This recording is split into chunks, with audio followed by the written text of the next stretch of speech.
Thank you for joining our webinar, Securing the Software Supply Chain with SUSE and AWS. We will get started with the presentation in a minute or two.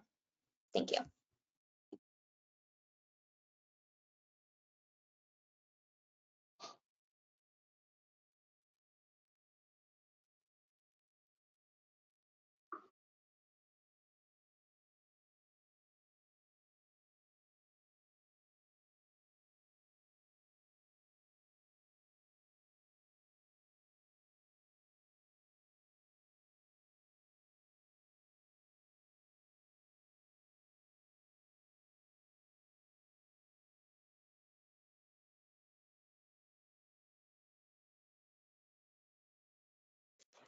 Thank you again for joining our Securing the Software Supply Chain with SUSE and AWS webinar. If you have any questions throughout the presentation, please use the question section on the control panel. The recording for this webinar will be sent to you after the event. I would like to introduce our speakers for today's session. Ted Jones, Global Cloud Alliance Secure Container Platform Architect at SUSE, and David Rocha, Senior Partner Solutions Architect at AWS. Thank you.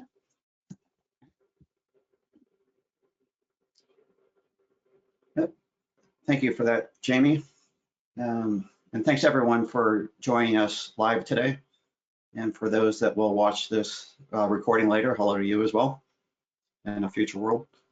David and I are really happy to have this opportunity to present on how AWS and SUSE are helping companies secure their development environments and application runtimes.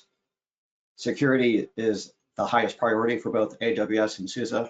So let's start with some quick introductions. David, if you want to start. Yep. As Jamie said, my name is David Roach. I'm a Partner Solutions Architect at AWS. I've been with AWS for almost 5 years, so since 2020, and I have been working in cloud data center hosting applications since 2008. Thanks, David. And again, I'm Ted Jones. I'm part of our Global Alliance team at SUSE. I'm an architect focused on the secure container platform domain. I have 25 plus years in application development and engineering, and security has always been a major focus throughout my career. I just want to start with a little housekeeping up front. We've got our premier annual conference at SUSE coming up. It's called SUSECon. This year it will be in Orlando, Florida, March 10th through the 14th. You can scan this QR code to find out more details about the event and register. And we provided a code to give you an additional 20% discount for the conference. So hope to see you there. I'll have this slide at the end as well. So feel free to scan or scan at the end.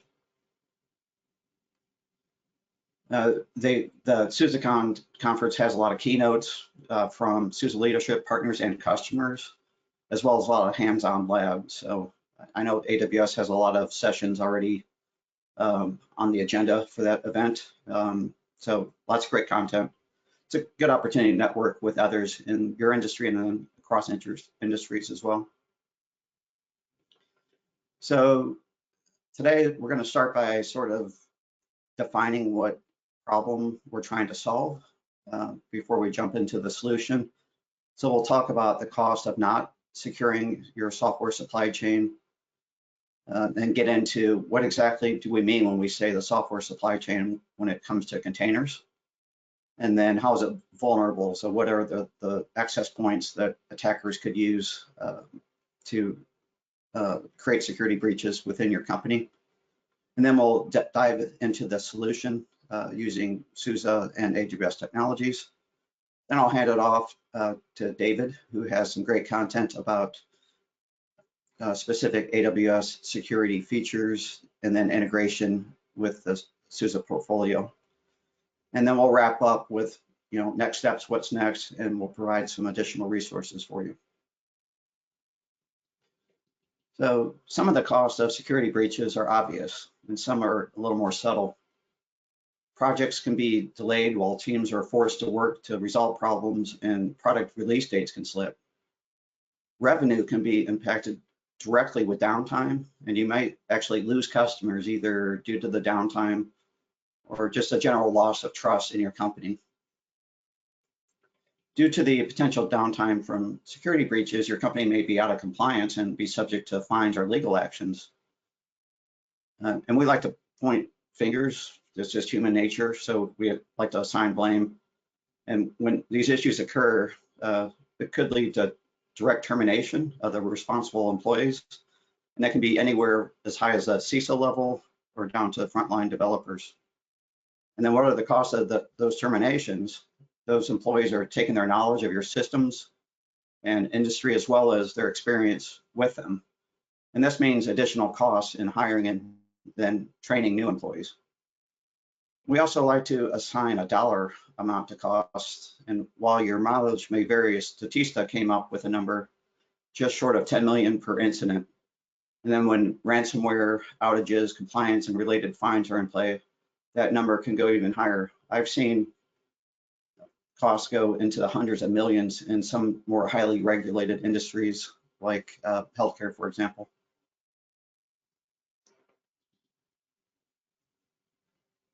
Now, let's take a look at what the components of the software supply chain are. It begins with the developer committing code or creating a pull request to a source repository. The developer may use several third-party tools as part of this process, including integrated development environments or IDEs like a VS Code, and then AI code assistants, among other solutions. And then once that code is pushed, it kicks off a continuous integration and continuous deployment or CI/CD process. This assures that the commit will not break any other dependent code. In the end, the image is deployed to a target environment, dev, test, staging, production, whatever. And then, so all of these components from a high level make up the software supply chain. So where are we vulnerable to attacks? Of course, both proprietary and open source code are points of vulnerability. They can pull in other projects that contain known CVEs or even day zero vulnerabilities. An example of this is the Log4j CVE from 2021. Even though it's known today, it's been out there for 4 years, the version containing that CVE still exists in many projects. And then internal code bases can contain unpatched CVEs and get pulled into applications across your enterprise. People and processes can expose these applications to vulnerabilities as well. Intentional attacks by bad actors or unintentional CVE injection by well-meaning developers can taint the code base. There are some cases where projects are spoofed by attackers, or maybe even the project name is close to the actual project name to confuse developers into pulling in the infected code. Credentials can be stolen via misleading emails, and even the signing process of images can be hijacked.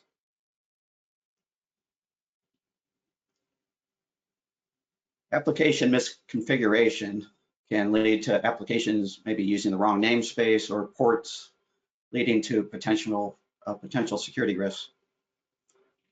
And finally, infrastructure misconfiguration for networking and storage can also enable possible attacks and downtime. For example, things like incorrect firewall rules, database permissions, unrestricted outbound ports, and misconfigured access rights. So how do we protect our data and applications, and where do we even start?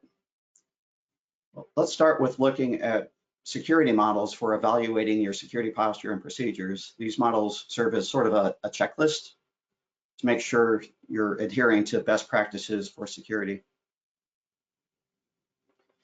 Back in the 1980s, NIST, or the National Institute of Standards and Technology, introduced a model for security called the CIA triad, nothing to do with the federal government agency CIA, but it stands for confidentiality, integrity, and availability.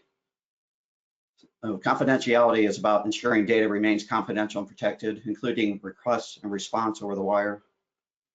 Integrity is focused on maintaining the data has not been altered. And then availability, of course, refers to ensuring systems, operating systems, and applications are safeguarded against downtime. And this model's held up for roughly 40 years, but as infrastructure and architecture design have evolved over the years, we really needed to revamp how we thought about security models. From this evolution came the DIE triad in 2019. This is attributed to Sunil Yu, who is currently co-founder and CTO at Gnostic. Distributed referring to the data being spread out to avoid a single point of failure. Immutable, meaning data can't be changed once it's recorded. And ephemeral, in that the data has a short and well-defined lifespan. This new model was created in response to containers, Kubernetes, and cloud. Also a move away from the pets versus cattle analogy in our infrastructure landscape. With pets, you name them, feed and water them, and take them to the vet when they get sick, right? But the cattle concept is actually how the Rancher project got its name. With cattle, hosts are tagged much like cattle in a herd. When you lose one server, you just replace it with another. This model leads to better resiliency and security, but the CIA triad is still in use today, partly because of legacy data centers and designs, but also because the concepts are still relevant. So keep these models in mind as we explore ways we can secure our software supply chain for containers.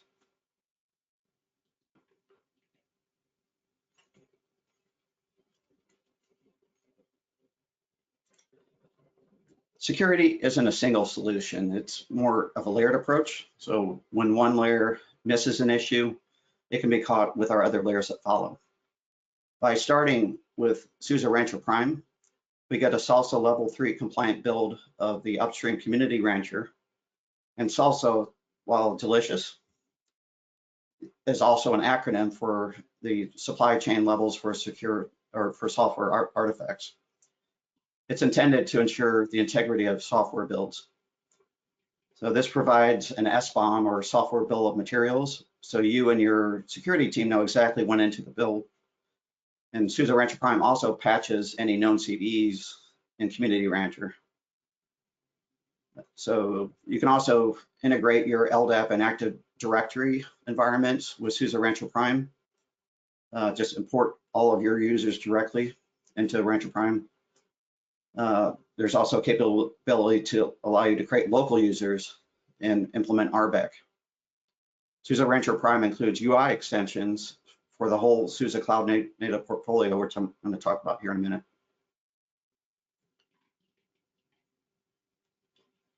Pulling your images from a trusted source is another way to minimize your risk in the software supply chain. SUSE Rancher Prime application collection is to curate a repository of open source solutions for infrastructure, DevOps, storage, and networking.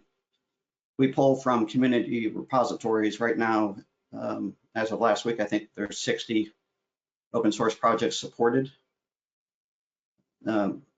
So we patch those projects for known CVEs, and then we build using SALSA level 3 requirements, again, providing SBOMs for each image. These deployments can easily be deployed across all of your Kubernetes clusters using the Rancher Prime UI. The team at SUSE supporting the SUSE Rancher Prime application collection is amazing. And they really welcome customer feedback on projects they would like to see supported as part of the application collection. And that's actually what drives priorities with that team.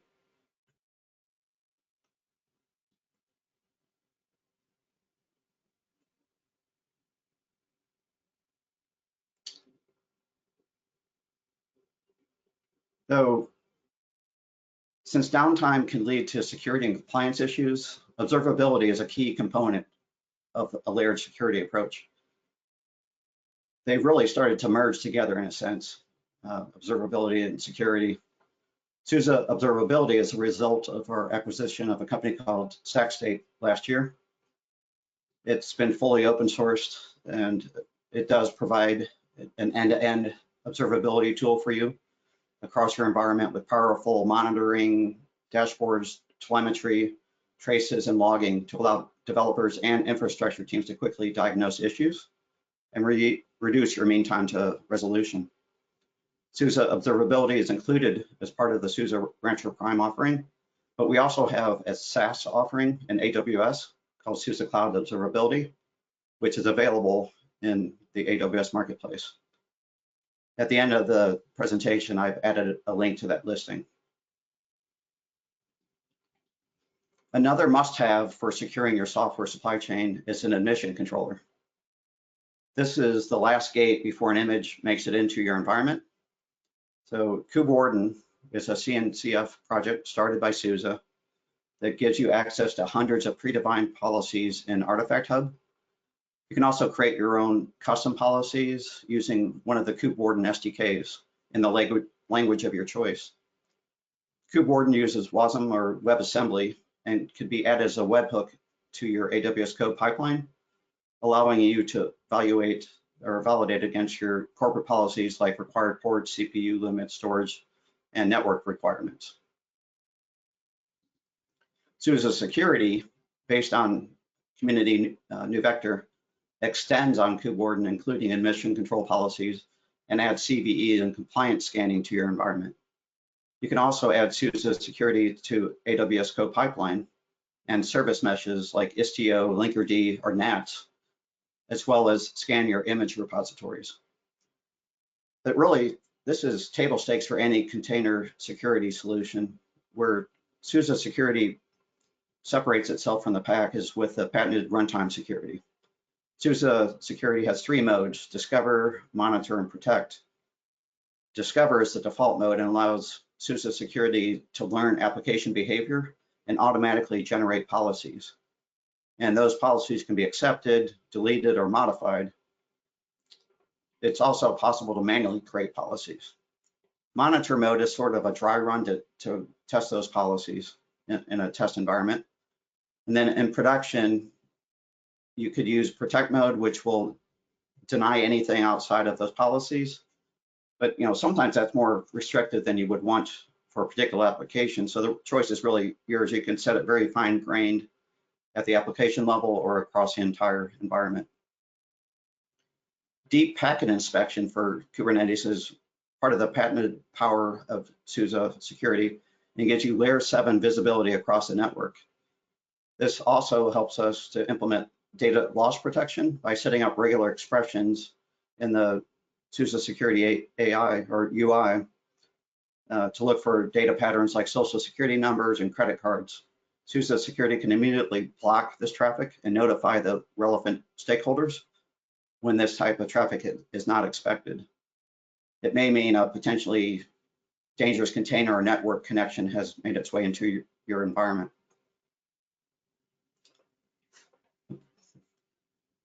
And then finally, the SUSE private container image repository included as part of your SUSE Rancher Prime subscription is an OCI compliant registry built on the Community Harbor project.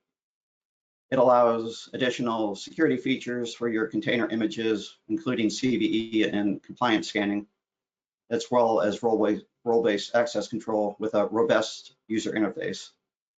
You're not required to use the image repository for SUSE Rancher Prime, of course, but this adds another option for your company to store secure your images that are used across your application teams.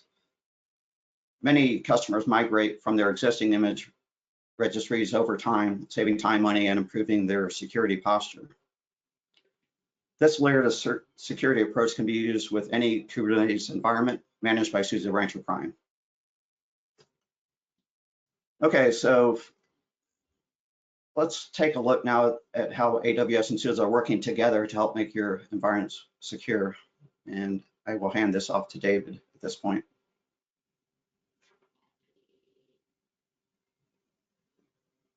Got it. Sorry, Ted. Let me turn on my web cam. All right. So Ted just covered how you can protect your data and applications and using various SUSE and AWS products and services. So let's say you've been asked to investigate an incident. It can be a resource configuration that has become non-compliant or an Amazon EC2 instance that disappeared. Now, once you address the configuration issue or determine the instance has been recreated, you're left with some questions. What happened? How did it happen? Was it malicious or a bug? Was it automation or a well-meaning human?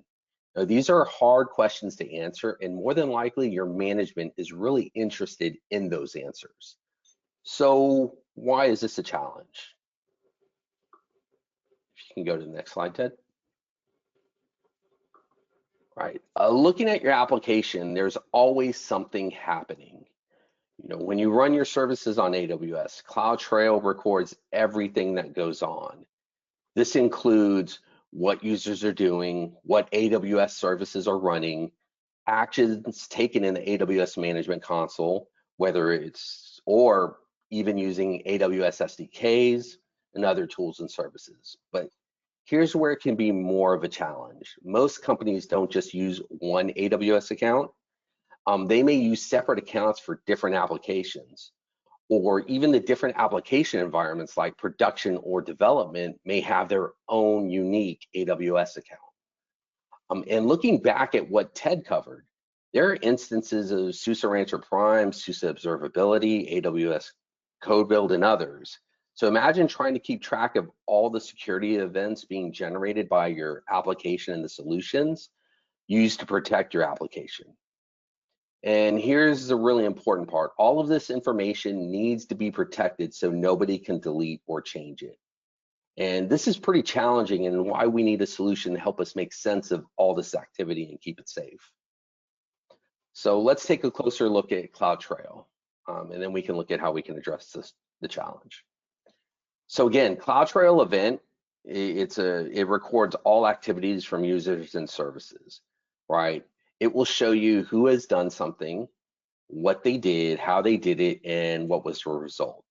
So in the example on the right, a user named Mary, she created an IAM user named Paolo, and we can see the source IP address, details of the user created, and the date.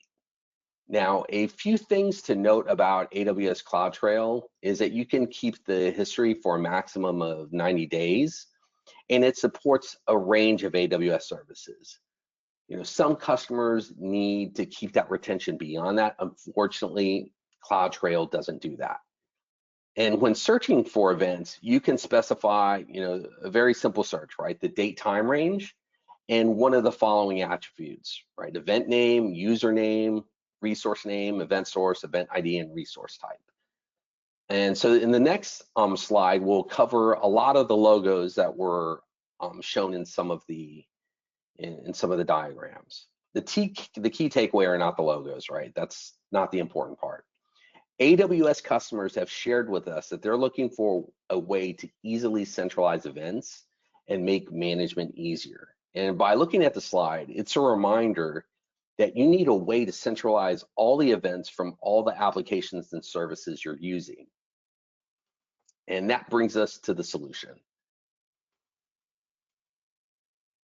So next slide, Ted. In late 2022, I think there's action items. So if you want to pop them up, we should have probably, yeah, there you go. So in late 2022, AWS launched AWS CloudTrail Lake. It's a managed data lake that lets you capture CloudTrail events and events from other sources. I think two more, Ted. Yeah, one, I think, there you go. And CloudTrail Lake removes the need to maintain separate data processing pipelines that span across different teams and products to analyze events, right? So if you think about it, each team that manages that application has to have something to process all of those events. And CloudTrail Lake really removes that. It also enables querying of the data using SQL querying language. So that simple search that I showed you previously, you can actually do more in-depth queries. And the service does provide you sample queries, as well as there's a community where people publish in a GitHub repo their sample queries that they've created. So the data that your events are stored in is immutable, and it does have a default retention window of 7 years, which helps you maintain any kind of compliance requirements that you may have. And CloudTrail Lake supports the collection of events from multiple AWS regions and AWS accounts. So let's see how this service really helps you whenever you implement SUSE and AWS solutions. So the reason you can partner with AWS and SUSE to address your security needs is you can extend CloudTrail Lake to capture and aggregate events from non-AWS sources. The sources could be running on-premise somewhere, could be a database server, it could be SUSE products and services. You can bring all of that together and to have it in one place so you can audit and analyze it. Now, AWS CloudTrail Lake allows you to push application events to a channel that you create, and you can create a channel for each SUSE product and service that you're using. So let's take a look at the next slide that outlines the SUSE security integration that my colleague, AWS Partner Solution Architect, Dominic Wambacher, developed and published in a blog. So the QR code to the right of the diagram contains a link to Dominic's blog. So after this session, please take a look at that, at the implementation details. But I will provide a brief overview. At the heart of the solution is FluentBit, right? That's a fast, lightweight, and highly scalable open source logging processor and forwarder. The FluentBit pot is deployed using Amazon EKS with an IAM role associated with it for service accounts. Now, the assigned role will have permissions to call the AWS CloudTrail API called put audit events call, and FluentBit accepts syslog events as an input. And SUSE security, of course, allows you to send out events to external systems using syslog. So syslog is how we'll send those events from SUSE security to FluentBit. And we need a FluentBit CloudTrail plugin to add those events to the AWS CloudTrail Lake. So the open source project, FluentBit output plugin for AWS CloudTrail data service. You know, there are links to all of this information in that blog. That's actually used to perform the data output from syslog and store those events in CloudTrail. So let's walk through the diagram. Step one, which is on the bottom left, that is where you will, that is where you will go ahead and receive those temporary credentials that you need to manage, to have those put audit events API call. Step two, this is where you will take the syslog output from SUSE security that sends the events to FluentBit. And it's also configured to receive that syslog data in FluentBit, right? So SUSE security is configured to send out the syslog output. And of course, FluentBit is configured to receive that syslog information. And step four is where FluentBit parses the syslog data to allow it to be pushed to CloudTrail log, right? So it transforms that data into, capturing the details that you want to publish to CloudTrail Lake. And step five is the plugin performs a put audits API call. So that's where the events are actually published to AWS CloudTrail Lake. And step six is now where you have these events stored and you're able to query the data using these SQL queries. And this will help you answer those difficult and really critical questions like who has done something, what did they do, how did they do it, and what was the result? And so with that, I will turn it over to Ted. Oh, thank you, David. Let me turn my camera back on. There we go. Thanks, David. That's really cool stuff. And I did read the blog from Dominic. It's fantastic. It's great to have a technical partnership with you and David. Looking forward to seeing what 2025 brings for us. So into the what is next piece, I'd like to encourage you to explore our SUSE Cloud Native portfolio. Everything we do at SUSE is open source. So this kind of breaks down what our product names are and what is the community project backing it. So SUSE Security obviously is New Vector, and then KubeWarden for the emission controller bit. SUSE observability is based on StateStack, which I mentioned we acquired last year and immediately open sourced that solution. And here is a link to the AWS Marketplace listing if you want to sign up and get started. And then SUSE Rancher Prime is a slew of solutions, including application collection, a CVE patched version of Rancher, and then with the SALSA level 3 SBOM build, SUSE security, including New Vector and Kuborden, and then our SUSE observability. So that's all part of SUSE Rancher Prime. That's available in the AWS Marketplace.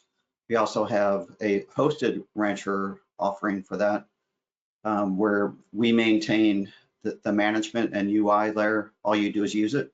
So we help with updates, upgrades of your Rancher environment. You don't pay for running Rancher in AWS. You just pay for the nodes that you manage from Rancher Prime. We also have SUSE virtualization, which is based on Harvester, another SUSE created project in CNCF.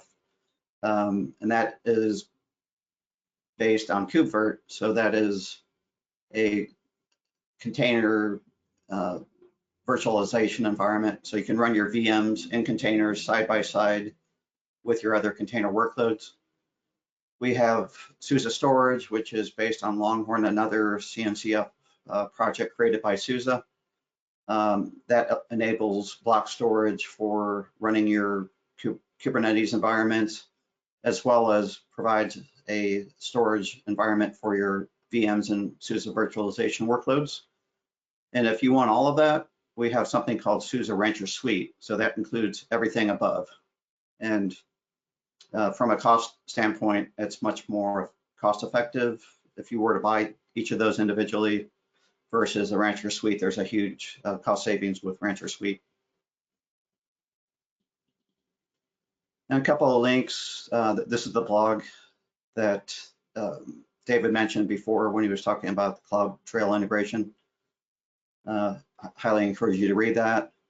And then the one on the right is a security blog that we wrote last year, kind of outlining what I talked about today.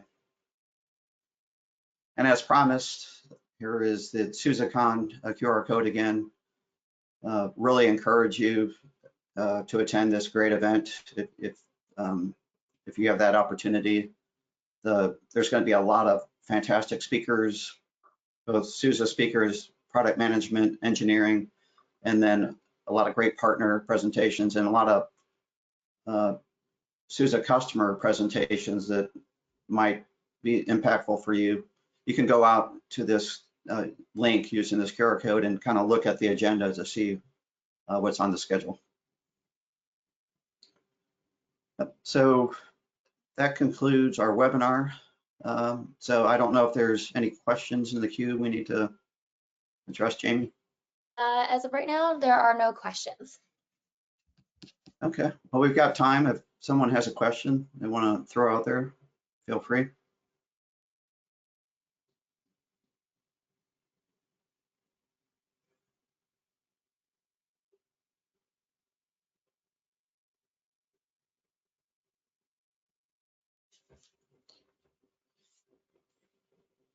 And if you do have questions after, feel free to reach out to David or myself. We put our emails in, but you can't see them now. If you want this deck, I'm happy to share it out to you. I'm just ted.jones@suse.com. And then.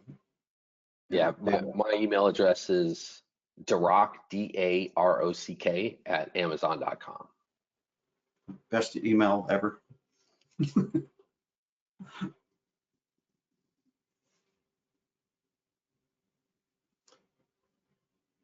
All right, thank you. Yep. Okay, so that wraps it up. Yeah, thank you again for everyone that joined. Feel free to let others know about this if you want to share out the link so you can they can watch it back on replay, or you can watch it back on replay at any time. Thanks for your time, your attention, and enjoy the rest of your week.